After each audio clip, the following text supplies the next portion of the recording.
Good evening and welcome to the Created for More Than Intimacy Challenge.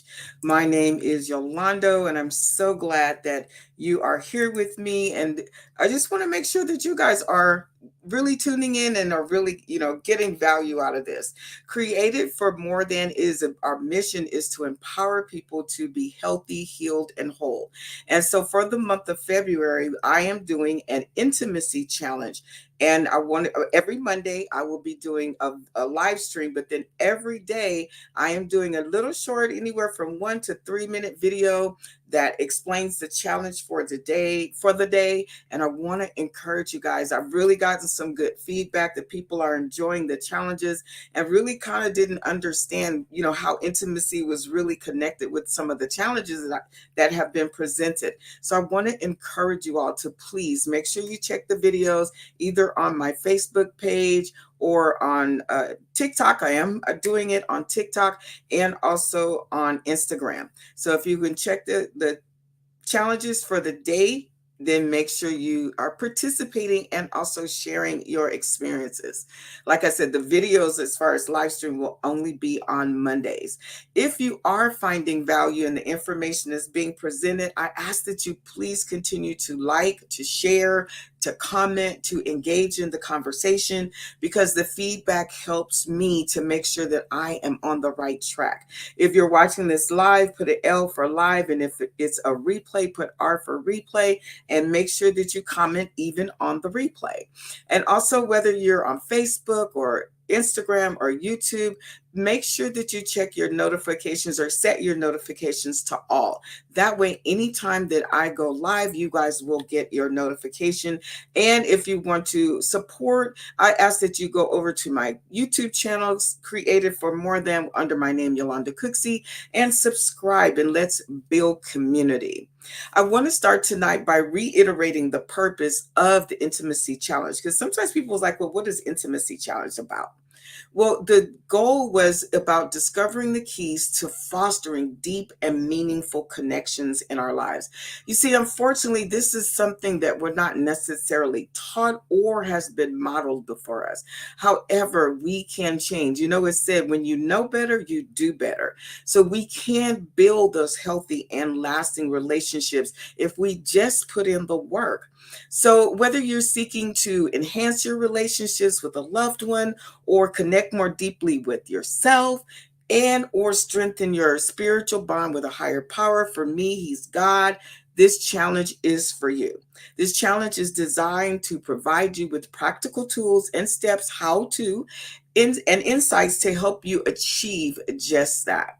And so last week we talked about how to unlock the secrets to deeply meaningful connections. And that included open and honest communications. It talked about mutual respect. It talked about investing time and effort into building and maintaining relationships, and being authentic and vulnerable, which allows for deeper connections. So tonight we're going to be talking about the building bridges, because a lot of people were like, building bridges. I know I talked to some of my friends that when I was going to do the live tonight, just to, kind of gets a little feedback. I'd like, sharing this with a small group of individuals so that I can give feedback. So I make sure that I'm giving information of value, and they really engaged with the topic. So like, what does building bridges mean? But it's building bridges of communication, how to nurture intimacy through open and honest dialogue. So the last one we talked about intimacy 101, the first one was communication. And so that's what we're going to be covering tonight. I'm going to cover the importance of open and honest communication, which helps to foster intimacy and meaningful connections.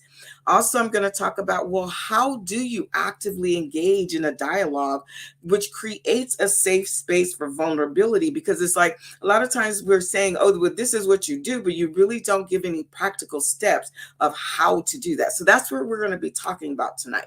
How do we actively engage in dialogue?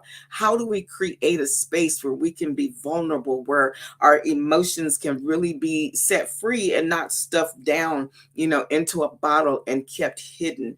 And then I'm going to provide 3 steps from the idea of building bridges, which symbolize the effort and intention required to establish and maintain strong lines of communication. Because the goal is that we want to nurture intimacy in our relationships with ourselves, with others, and with our spiritual connection. So I'm going to start with, why is it important to have open and honest communication? Well, see, first of all, if you're faking the funk, and I talked a little bit about this last week, or you're not being honest and you're not being truthful in when you're communicating, then you're setting the relationship up for failure. Open and honest communication is crucial for building strong and healthy relationships. When you are open and honest, this allows the individuals, both participants, to express, or in a group, to express their thoughts, express how they feel, like I said it before, in a respectful manner. And it expresses the need to be transparent and authentic. If you're not explaining how you really feel or sharing how you really feel, then you're misleading the other person to believe something that's not actually true. But when you have open and honest communication, this fosters trust, because remember, trust is earned, it is not given, and it also fosters understanding. It helps the other person to know, oh wait, this is really what's going on. This is not just what they're telling me, they really are feeling a certain kind of way. Open and honest communication also, too, when you practice this, it creates an environment where conflicts can be resolved. Now, some people don't like dealing with conflicts. As soon as you mention conflicts, they're like, oh no, I don't want to deal with it. Well, the concern there when you don't deal with conflict resolution is that the feelings and emotions that shouldn't be there, the anger, the frustration, the overwhelm, the stress, that continues to escalate. And so that's not what we want in a relationship. We want a relationship that is peaceful, that is in harmony, that is unity, not one that is chaotic, that is division, and that is separating. So when you are open and honest, your emotions can be shared and intimacy can be nurtured. And then with open and honest communication, it helps to prevent misunderstandings. It promotes empathy. Remember, I talked about the difference between sympathy and empathy. Sympathy is you just feeling sorry for someone, whereas empathy, you're relating, you're connecting with them because you've been through a similar situation. You don't have to have been through the same situation, but you may have been through something similar to where you can truly empathize, you can truly relate and connect with them because you've been there, you've experienced something like that. And what this does is it helps to encourage personal growth and also self-awareness. And if you guys can relate to anything, I want you to go ahead and drop in the comments like, I can relate. Or even if you're finding value, drop in the comments value. So because, other people, we want to build community, and other people can be helped by the conversation and by what you put in. So I'm now going to talk about, well, how does one communicate in a way that creates a safe space for vulnerability? It's easy to say what needs to be done, but then when it gets down to it, it's like, okay, well, how do I do that? And so when you want to create a safe space for vulnerability, it does involve several key elements. First, it's important to practice active listening to the person that you're communicating with. That means that you're giving them your full attention, you're maintaining eye contact. That means you're looking at them in the eye. You're not looking all over, looking at the wall or looking at the side, or you're on your phone while the person is talking, and you're showing empathy toward their feelings and their experience. And so this is important because this creates an environment where it's free from judgment, where the person then feels comfortable expressing their thoughts and their emotions without fear of criticism or being ridiculed. And so if they're not in a safe place, if they don't feel safe enough to do that, then they're not going to be open about their communication. And it also, what do you call it? Reflects on the intimacy in the relationship. Secondly, you want to use open-ended questions. Don't give a yes or no answer question, because what happens is they'll just go, well, did you do this? Yes. Did you do that? No. That's not really opening it up for communication. So you want to use open-ended questions. That what this does is this encourages deeper and more meaningful conversations. And so these type of questions, it allows the other person to share their thoughts and their feelings in a non-threatening way, and it's also reflective listening in another effective technique where you paraphrase. So, when effective listening, you hear what they say, and then your response is, okay, I heard you say, and then you repeat back what you heard them say, which is you summarizing what the person has said. This shows that you understand and that you validate their experiences. This is something that really helps to hone in on effective listening. Thirdly, you want to use nonverbal cues such as nodding, smiling, like you said, maintaining that eye control, eye contact, and an open body posture. Now, when you cross your arms like this, that means you're closed off. So you're sitting here like, okay, I'm just waiting on you to get done. That means that you're closed off. Your body language, your body posture is showing that you're closed off. If your hands are down to the side, that means that you're open. So you want to make sure that you're using appropriate body language, nonverbal cues. And what this does is this helps to show that you are engaged and that you are supportive of the person's emotions, that you really, really care about them and you really care about how they're feeling and what they're going through. Lastly, it's important to be patient. I know that is a challenging word because we live in a microwave generation. I don't know about you. You use the microwave and I want to answer in like 1, 2 seconds, or 30 seconds, 60 seconds, 1 minute, 2 minutes. So that we live in a microwave generation. But what this effective communication and learning how to communicate in a way that really fosters a safe place for vulnerability, it does require patience. Give the person time to express themselves fully and do this without interrupting or without rushing the conversation, because that can hinder the creation of a safe space. You want to make sure that you're providing a safe. Remember, creating a safe space for vulnerability requires trust, which is earned. It requires respect and genuine care for the other person's well-being, not just thinking about yourself, but genuinely caring about how the other person feels, their overall well-being, what they're experiencing, and what they're going through. So the last topic I want to talk about is, how does the idea of building bridges? Why did I use the like an acronym, or the what do you call it? See, I'm now all of a sudden losing words. Anyway, example of building bridges. How does that symbolize the effort and intention required to establish and maintain strong lines of communication in order to nurture intimacy? Well, you see, building bridges symbolizes the effort and intention required to establish and maintain strong lines of communication and in order to nurture intimacy in a variety of different ways. Step one, just like a bridge. If you look at a bridge, what does a bridge does? A bridge connects one side of where it is to the other side. Like if you're going over water, or going, over the Bay Bridge or the Golden Gate Bridge or the San Rafael Bridge, whenever you're going over a bridge, is going from one land over the water to the other side, so that people can cross over safely.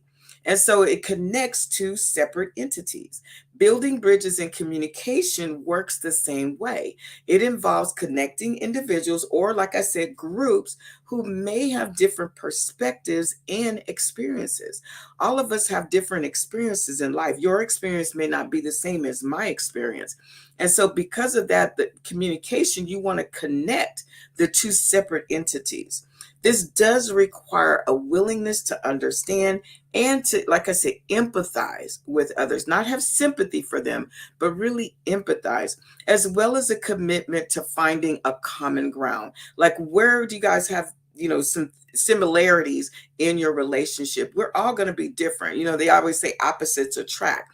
Well, even though opposites attract, there's still something that among them they have a little similarity in. Step two, building bridges often involves overcoming obstacles. I don't know about you guys, but I think it was about a couple months ago on the San Rafael Bridge.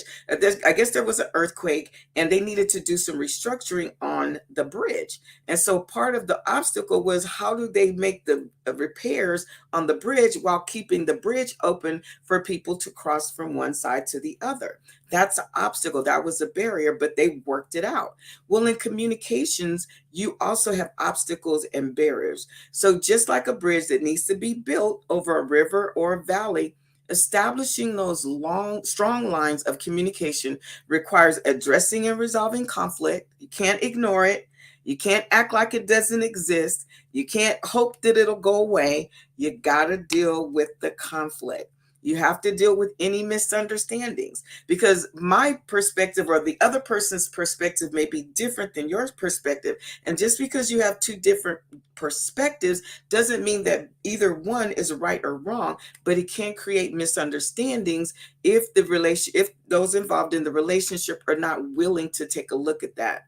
And then there's other challenges that may hinder, such as, anger, not knowing how to let things go, different things like that really hinder open and honest dialogue. So it does mean being selfless, not selfish. So that means that you're really opening up yourself up to the other person and you're allowing them to open up to you. It's always, like I said, it's give and take. It is not all one direction. In any relationship, you give and take. If it's only giving, then that relationship is going to struggle. If it's only taking, that relationship is going to struggle because somebody's not going to be happy in the relationship. And then step number three, building bridges signifies the importance of trust and vulnerability in communication. So just as a bridge needs to be sturdy, our communication in a relationship needs to be supported as well. It does require trust and a willingness. You got to be vulnerable. You got to be open. You got to trust someone. At some point, you have to trust someone. And that's the one area that we particularly sometimes struggle with because of being hurt, prior occasions, things that have been done to us. And so we put up these walls and we don't want to trust. But at some point in time, we have to open up our hearts and be willing to allow someone else in and to trust again.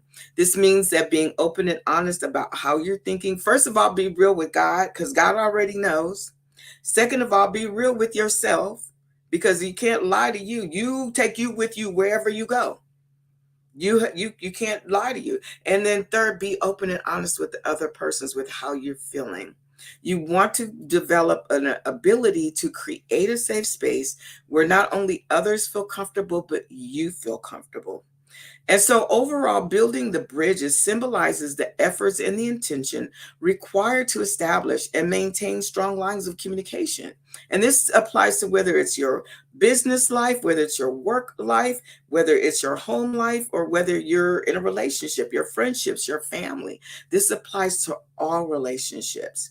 And so, just to reiterate the steps, one was understanding the importance of open and honest communication. And then the second one was following the guidelines to communicate in a way that creates a safe space for vulnerability. Being empathetic, effective listening. Those are the steps that you can take. And then utilizing the three steps to building bridges of communication. When you put forth the effort, be fully present and intentional in your actions, you can establish and maintain strong lines of communication, thereby fostering deeper connections. What this does is it allows space for trust to be built, for emotions to be shared, and then for intimacy to nurture. This will lead to stronger and more fulfilling relationships. We need relationships that will thrive and not just survive. So let's make an agreement. Let's make a pact. Let's embark on a journey of building bridges of communication and experiencing the true transformative power of open and honest dialogue in nurturing intimacy in our relationships. Well, I hope that you found value in what was shared tonight. If you have any questions, go ahead and shoot me a direct message or just drop a comment before, hey, let's talk, or whatever you want to do, or you want to learn more about how to put those steps, or you would like a PDF of these steps so that you could have them for future purposes. I may actually go on Facebook and see if I can put it in the files as well too. But if you're interested in that, go ahead and drop me in the comment field, and then I'll reach, or send me a direct message and I'll reach out to you and we'll connect and talk about that. Next Monday's topic, I will be out of town. However, I'm hoping that I can still come on, because I'll be out of not where I'm at. It'll be a different time zone. And so I do have a topic, though. We're going to talk about that mutual respect, fostering mutual respect, the key to healthy and fulfilling interactions. We're going to talk about what is exactly active listening. What is empathy besides the explanation I give? How does that really, in practical terms, what is empathy? What is understanding? And then we're going to talk about setting boundaries. A lot of people are told to set boundaries, but they don't know how to set boundaries. So we're going to give some practical applications and some tips and tools and resources that you can take using these three things: the active listening, empathy, and understanding, and also setting boundaries, so that you can work on having mutual respect in your relationships. Well, until next time, I pray that you guys have a fantastic day. And no matter what, never forget that you're important, you are valuable, and you are needed. God bless you and have a fantastic rest of your evening.